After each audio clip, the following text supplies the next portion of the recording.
नमस्ते जगद्धात्रि सद्ब्रह्मरूपे नमस्ते हरूपेन्द्रधात्रादिवन्द्ये नमस्ते प्रपन्नेष्टदानेगदक्षे नमस्ते महालक्ष्मी कोलापुरेशी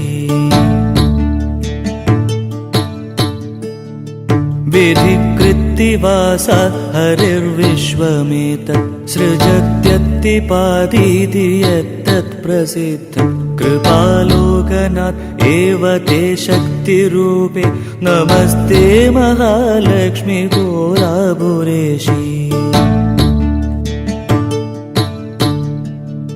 त्वया मायया व्याप्तमेतत् समस्तं धृतं लीलया देवि कुक्षौ हि विश्वं स्थितं बुद्धिरूपेण सर्वत्र जन्तौ नमस्ते महालक्ष्मी कोलापुरेशी यया भक्तवर्गा हि लक्ष्यं दयेते त्वयात्र प्रगामं कृपापूर्णदृष्ट्या अधो गीयसे देवी लक्ष्मीरिति त्वं नमस्ते महालक्ष्मी कोलापुरेशी पुनर्वाक्पडुत्वादिहीना हि मूका नरैस्तैर्निकामं खलु प्रार्थ्यसे यत् निजस्याप्तये तच्च मूकाम्बिका त्वं नमस्ते महालक्ष्मी कोलापुरेशी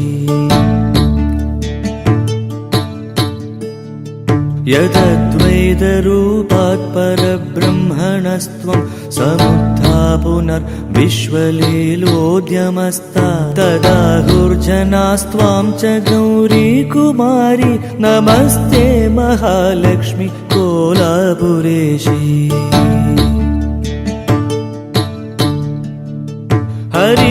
हरीशादिदेहोऽथ तेजोमय प्रस्फुरत् चक्रराजाख्यलिङ्गस्वरूपे महायोगिकोलर्षि हृत्पद्मगेहे नमस्ते महालक्ष्मी कोलापुरेशी